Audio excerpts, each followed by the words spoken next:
ರಾಹುಲ್ ಗಾಂಧಿಯವರು ಲೋಕಸಭೆಯ ವಿರೋಧ ಪಕ್ಷದ ನಾಯಕರಾಗಿ ಆ ಜವಾಬ್ದಾರಿಯನ್ನು ತೆಗೆದುಕೊಳ್ತಕ್ಕಂಥ ನಿರ್ಣಯ ಮಾಡಿದ್ದಾರೆ. ನಾವೆಲ್ಲ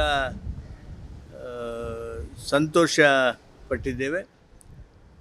ರಾಷ್ಟ್ರದಲ್ಲಿ ಒಬ್ಬ ಅತ್ಯಂತ ಸಮರ್ಥ ವ್ಯಕ್ತಿ ಯಾರು ಕಳೆದ 2-3 ವರ್ಷಗಳಿಂದ ಜನರ ಅತ್ಯಂತ ಸಮೀಪ ಹೋಗಿ ಜನರ ಬೇಡಿಕೆಗಳನ್ನು, ಜನರ ನೋವನ್ನು ಪೂರ್ಣವಾಗಿ ಅರ್ತಿದ್ದಾನೋ ಅಂಥ ಒಬ್ಬ ಯುವ ನಾಯಕ ಲೋಕಸಭೆಯ ವಿರೋಧ ಪಕ್ಷದ ನಾಯಕರಾಗಿ ಇವತ್ತು ಜವಾಬ್ದಾರಿಯನ್ನು ತಗೊಂಡಿದ್ದಾರೆ. ಅವರಿಗೆ ನಾನು ಈ ಸಂದರ್ಭದಲ್ಲಿ ವಿಶೇಷವಾಗಿ ಅಭಿನಂದಿಸ್ತೇನೆ.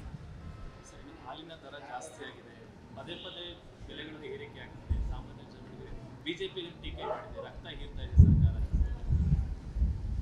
ಟೀಕೆ ಮಾಡೋದ್ರಲ್ಲೂ ಸಹಿತ ಒಂದು ಹಂತ ಇರಬೇಕು.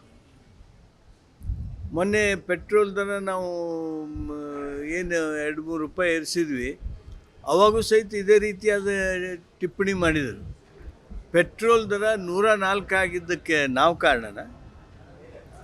104 ಮಾಡಿದವರು 2 ರೂಪಾಯಿ ಹೆಚ್ಚಿಗೆ ಮಾಡಿದ್ದಕ್ಕೆ ರಕ್ತ ಹೀರ್ತೇವೆ ಅಂತೇಳಿ ಅನ್ನುವಂಥ ಈ ಟೀಕೆ ಏನು ಮಾಡ್ತಾರೆ ಜನ, ಇವರ ಟೀಕೆಗಳಿಗೆ ಅಪಹಾಸ್ಯ ಮಾಡ್ತಾಯಿದ್ದಾರೆ. ಹಾಲಿನ ದರ ಹೆಚ್ಚಳ ಮಾಡೋದಕ್ಕೆ ಏನು ಇವತ್ತು ರೈತ ಉತ್ಪಾದಕ ಅದನ ಅವನನ್ನು ಗಮನದಲ್ಲಿಟ್ಕೊಂಡು ಈ ರೇಟನ್ನು ನಾವು ಭಾಳ ದಿವಸದ ನಂತರ ಏರಿಸಿದ್ದೇವೆ. ಇಲ್ಲ every income that comes will be shared with farmers also.